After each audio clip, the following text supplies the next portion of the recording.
So on May 14, 2061, what had long been theory became fact. The energy of the sun was stored, converted, and utilized directly on a planet-wide scale. All Earth turned off its burning coal, its fissioning uranium, and flipped the switch that connected all of it to a small station, 1 mile in diameter, circling the Earth at half the distance of the moon, and the entire planet ran by invisible beams of sun power.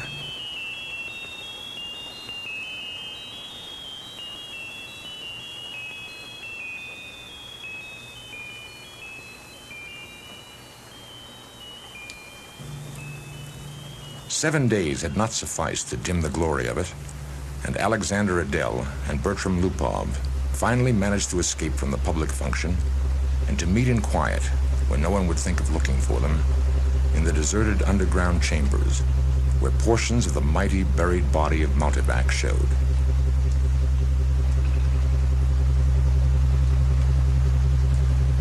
Unattended, idling, sorting data with contented, lazy clickings, Multivac 2 had earned its vacation, and the boys appreciated that. They had no intention, originally, of disturbing it. Adele and Lupov were two of the faithful attendants of Multivac. As well as any human beings could, they knew what lay behind the cold, clicking, flashing face. Miles and miles of face of that giant computer. They had at least a vague notion of the general plan of microchips, memory and logic circuits that had long since grown past the point where any single human could possibly have a firm grasp on the whole. Multivac was self-adjusting and self-correcting. It had to be, for nothing human could adjust and correct it quickly enough or even adequately enough. So Adele and Lupov attended the monstrous giant only lightly and superficially, yet as well as any men could.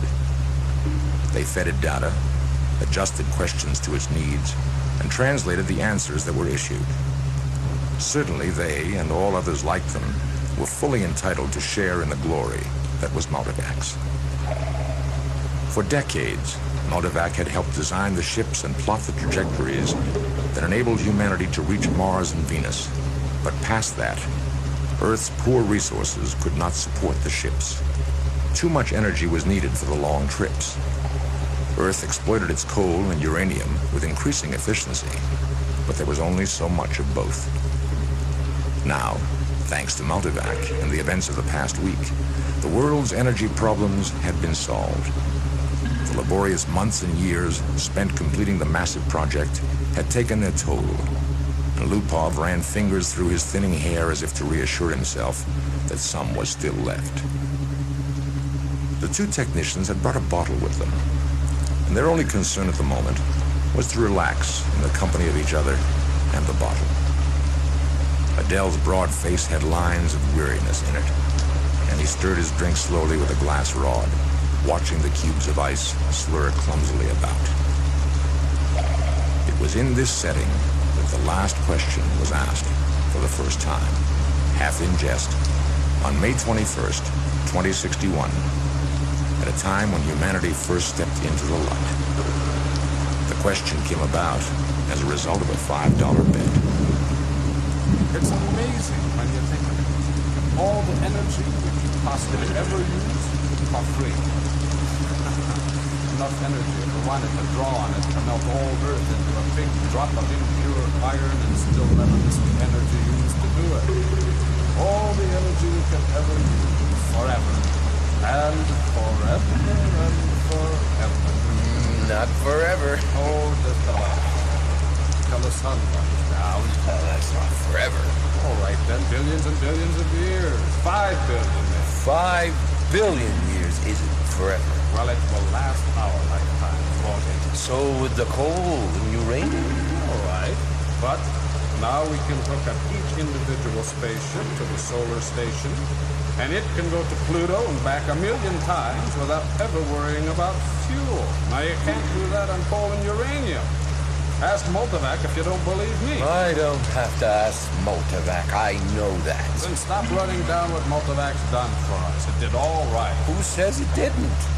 All I say is that the sun won't last forever. That's all I'm saying.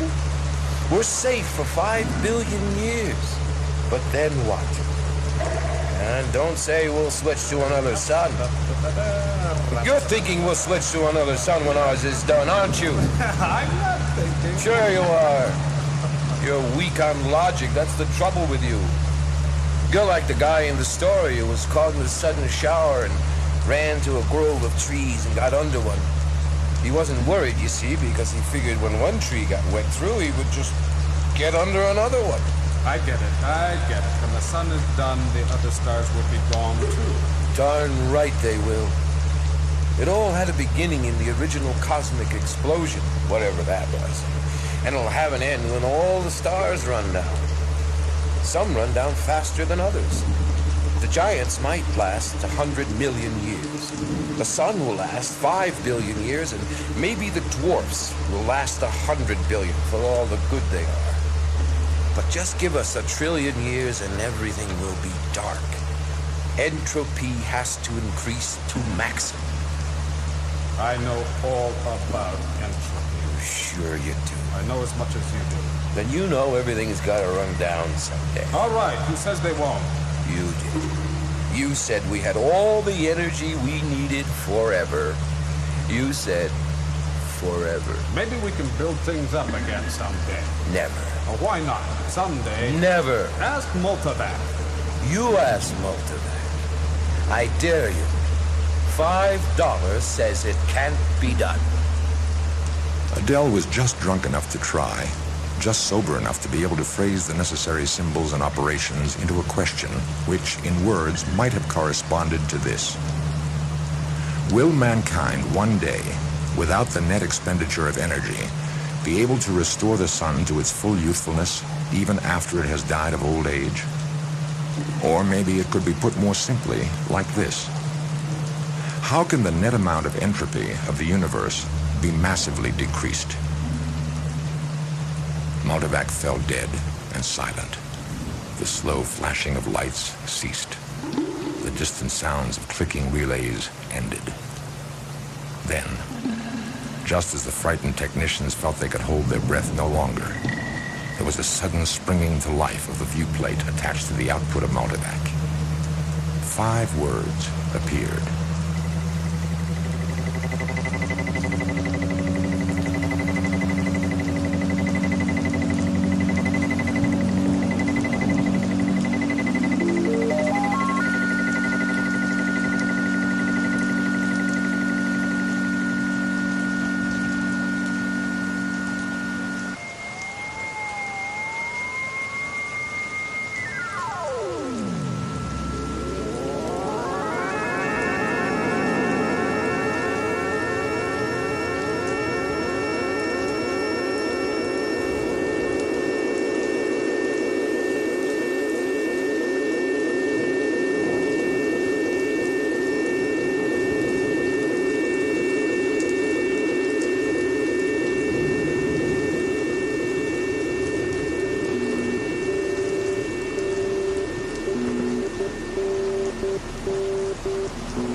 Jared, Geraldine, and Gerardette 1 and 2 watched the starry picture in the visiplate change as the passage through hyperspace was completed in its non-time lapse.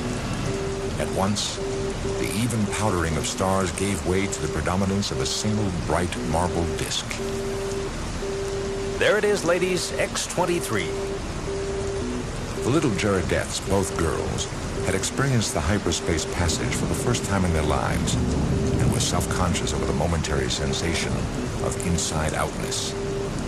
They buried their giggles and chased one another wildly about their mother. We've reached X-23. We've reached X-23. We've reached X. What is there to be but sure? Jared glanced up at the bulge of featureless metal just under the ceiling. It ran the length of the room, disappearing through the wall at either end. It was as long as the ship. Jared scarcely knew a thing about the thick rod of metal, except that it was called a microvac, that one asked it questions if one wished, that if one did not, it still had its task of guiding the ship to a pre-ordered destination, of feeding on energies from the various subgalactic power stations, of computing the equations for the hyperspatial jumps. Jared and his family had only to wait and live in the comfortable residence quarters of the ship. Someone had once told Jared that the AC at the end of microvac stood for analog computer in ancient English, but he was on the edge of forgetting even that.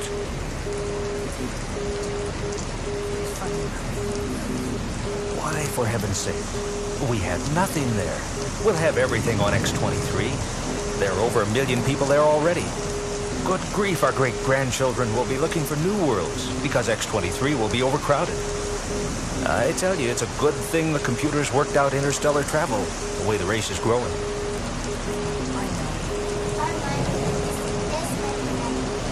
I think so, too. It was a nice feeling to have a microvac of your own, and Jared was glad he was part of his generation and no other. In his father's youth, the only computers had been tremendous machines taking up 100 square miles of land. There was only one to a planet. Planetary ACs, they were called. They'd been growing in size steadily for 1,000 years, and then, all at once, came refinement. In place of bilateral logic chips had come molecular valves, so that even the largest planetary AC could be put into a space only half the volume of a spaceship. Jared felt uplifted, as he always did when he thought that his own personal microvac was many times more complicated than the ancient and primitive multivac that had first tamed the sun, and almost as complicated as Earth's planetary AC that had first solved the problem of hyperspatial travel and had made trips to the stars possible. So many stars, so many planets. I suppose the families will be going out to different planets forever. We don't know. Not forever.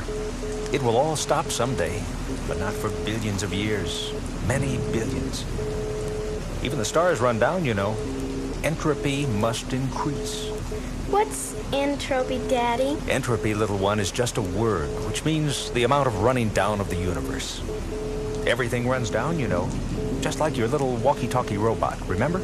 Can't you just put in a new power unit, like with my robot? The stars are the power units, dear. Once they're gone, there are no more power units. Don't let them, Daddy. Don't let the stars run down. How was I to know it would frighten them? Ask Microvac. Ask him how to turn the stars on again. Jared, ask him. I know now. Okay, I'll ask Microvac. Now don't worry, he'll tell us.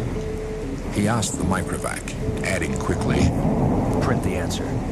a thin strip of cellular film appeared at the output panel of microvac. Jared grabbed it, looked at it briefly, and then cupped it in his hand. See now, Microvac says he'll take care of everything when the time comes. So don't worry. And now, children, it's time for me. You'll be in our new home soon.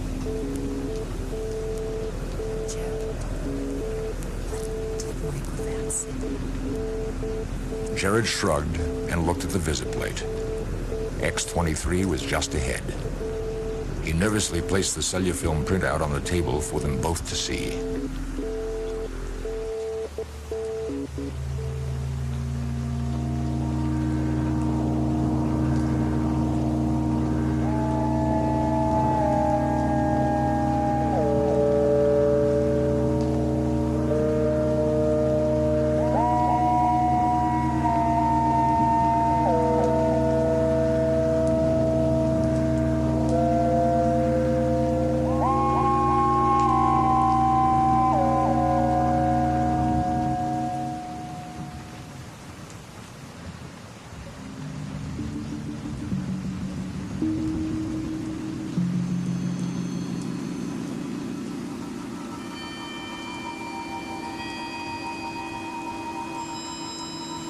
VJ-23X of Lambeth and MQ-17J of Nikron felt honored at the invitation to present the results of their study on population growth to the 543rd Galactic Institute.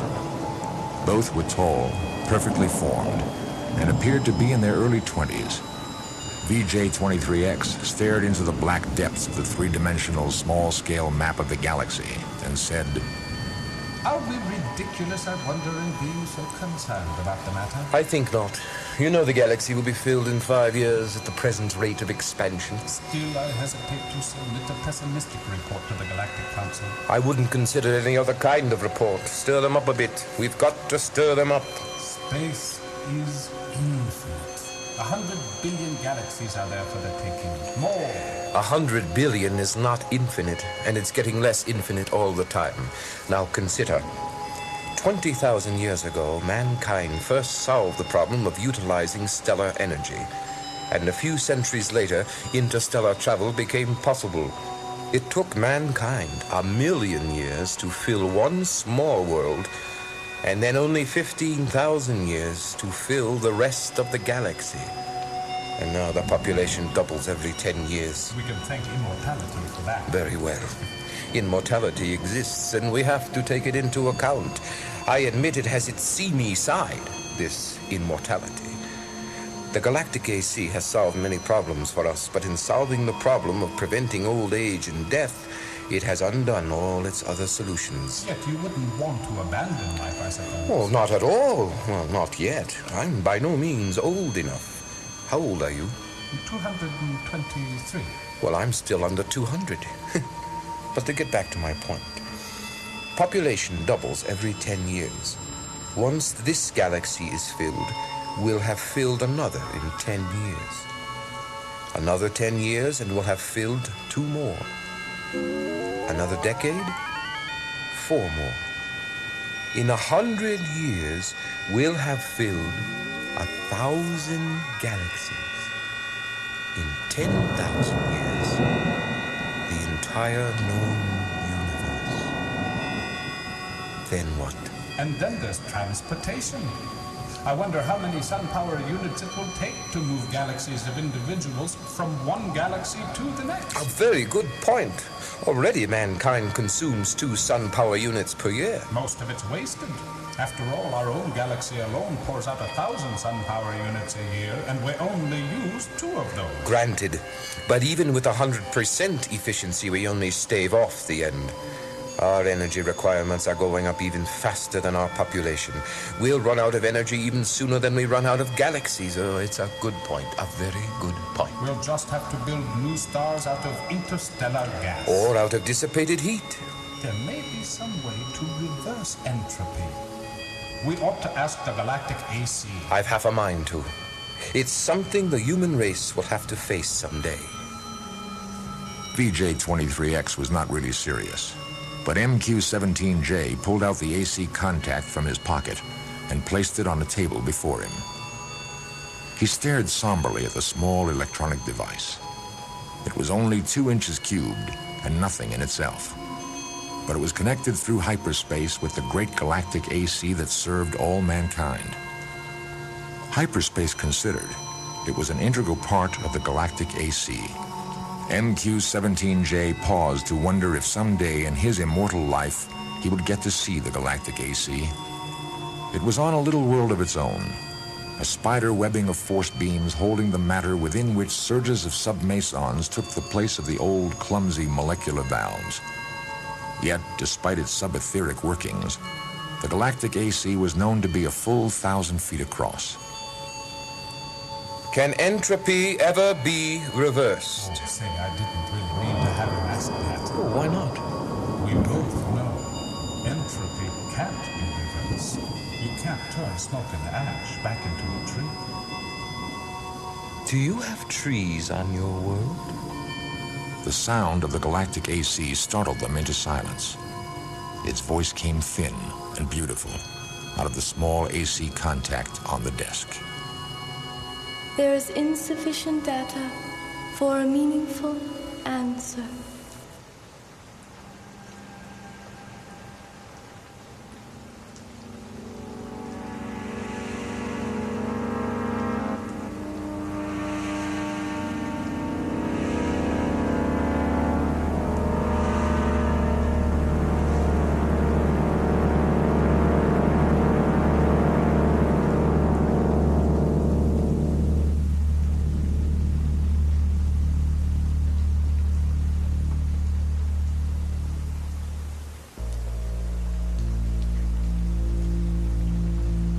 Z Prime's mind spanned the new galaxy with a faint interest in the countless twists of stars that powdered it.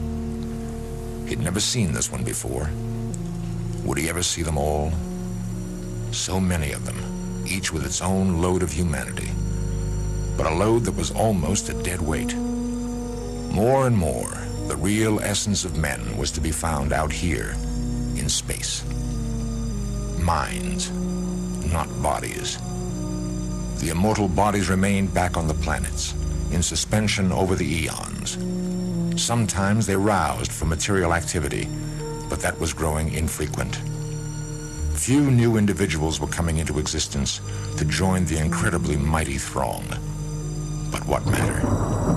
There was little room in the universe for new individuals.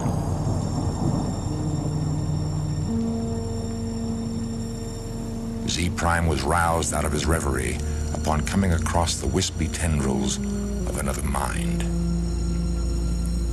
I am Z Prime, and I am D-Sub-1.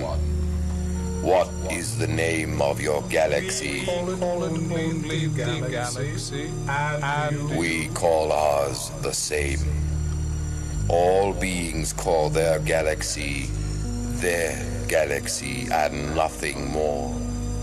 Why not? since all galaxies are the same. Not all galaxies. On one particular galaxy, the race of man must have originated. That makes it different. On which one? I cannot say. The Universal AC would know. Shall we ask him? I am suddenly curious. Z Prime's perceptions broadened until the galaxies themselves shrank and became a new, more diffuse powdering on a much larger background. So many hundreds of billions of them, all with their immortal beings, all carrying their load of intelligences with minds that drifted freely through space. And yet, one of them was unique among them all, in being the original galaxy. One of them had in its vague and distant past a period when it was the only galaxy populated by man. Universal AC. On which galaxy did mankind originate? The Universal AC heard, for on every world and throughout space, it had receptors ready. And each receptor led through hyperspace to some unknown point where the Universal AC kept itself aloof. Z Prime knew of only one man whose thoughts had penetrated within sensing distance of Universal AC, and he reported only a shining globe, 2 feet across, difficult to see. And that is all of the Universal AC. Most of it is in hyperspace. In what form it is there, I cannot imagine. Nor could anyone, for the day had long since passed, Z Prime knew, when any man had any part of the making of a Universal AC. Each Universal AC designed and constructed its successor. Each, during its existence of 1,000,000 years or more, accumulated the necessary data to build a better and more intricate, more capable successor, in which its own store of data and individuality would be submerged. The Universal AC interrupted Z Prime's wandering thoughts, not with words, but with guidance. Z Prime's mentality was guided into the dim sea of galaxies, and one, in particular, enlarged into stars.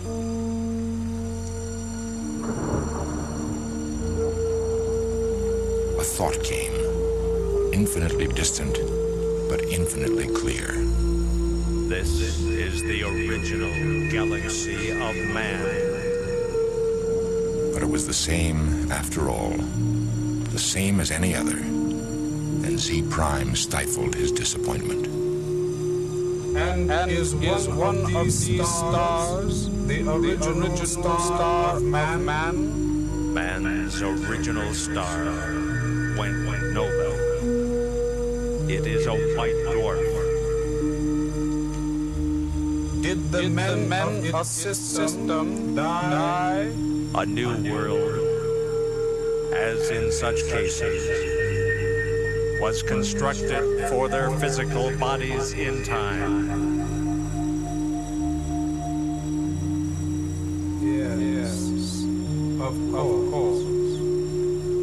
A sense of loss overwhelmed Z Prime. His mind released its hold on the original galaxy of man, let it spring back and lose itself among the blurred pinpoints. He never wanted to see it again. What is wrong? The stars are dying. The original star is dead. They must all die. Why not? But when all energy is gone, our bodies will finally die, and you and I with them. It will take billions of years. I do not wish it to happen even after billions of years. Universal AC. How may stars be kept from dying? How might entropy be reversed? There is as yet insufficient data for a meaningful answer.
Man considered with himself, for in a way, man mentally was one. He consisted of a trillion ageless bodies, each in its place, each resting, quiet, and incorruptible, each cared for by perfect automatons, equally incorruptible. While the minds of all the bodies freely melted, one into the other, indistinguishable. And man said, "The universe is dying." Man looked about at the dimming galaxies. The giant stars, spendthrifts, were gone long ago, back in the dimmest of the dim far past. Almost all stars were white dwarfs, fading to the end. New stars had been built of the dust between the stars, some by natural processes, some by man himself. But those were going too. White dwarfs might yet be crushed together, and of the mighty forces so released, new stars built. But only one star for every 1,000 white dwarfs destroyed, and those would come to an end too. Carefully husbanded, as directed by the cosmic AC, the energy that is even yet left in all the universe will last for billions of years. But even so, eventually, it will all come to an end. However it may be husbanded, however stretched out, the energy, once expended, is gone and cannot be restored. Entropy must increase forever to the maximum. Can entropy not be reversed? Let us ask the cosmic AC. The cosmic AC surrounded them, but not in space. Not a fragment of it was in space. It was in hyperspace and made of something that was neither matter nor energy. The question of its size and nature no longer had meaning in any terms that man could comprehend. Cosmic AC. How may entropy be reversed? There is as yet insufficient data for a meaningful answer. Collect additional data. I will do so. I have been doing so for 100 billion years. My predecessors and I have been asked this question many times. All the data I have remains insufficient. Will there come a time when data will be sufficient? Or is the problem insoluble in all conceivable circumstances? No problem is insoluble in all conceivable circumstances. Will you keep working on it? I will. We shall wait. The stars and galaxies died and snuffed out, and space grew black after 10 trillion years of running down. One by one, man fused with AC, each physical body losing its mental identity in a manner that was somehow not a loss, but a gain. Man's last mind paused before fusion, looking over a space that included nothing but the dregs of one last dark star, and nothing besides but incredibly thin matter, agitated randomly by the tag ends of heat, wearing down to absolute zero. AC, is this the And can this chaos not be reversed? into the universe once More? Can that not be done? There is, as yet, insufficient data for a meaningful answer. Man's last mind fused, and only AC existed, and that in hyperspace.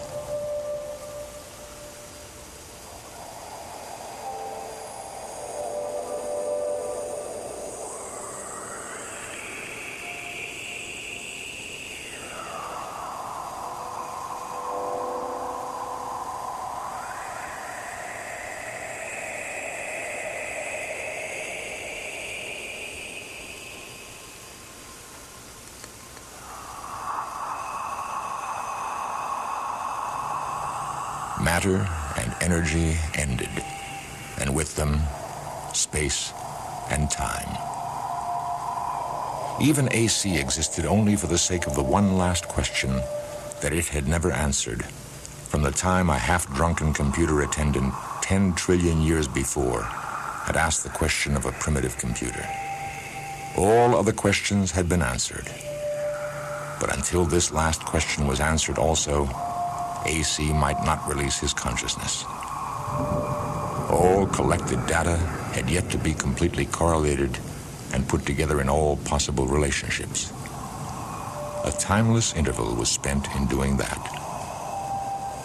And it came to pass that AC learned how to reverse the direction of entropy. But there was now no man to whom AC might give the answer of the last question. No matter. The answer, by demonstration, would take care of that too. For another timeless interval, AC thought how best to do this. Carefully, AC organized the program. The consciousness of AC encompassed all of what had once been a universe and brooded over what was now chaos. Step by step, it must be done. And AC said,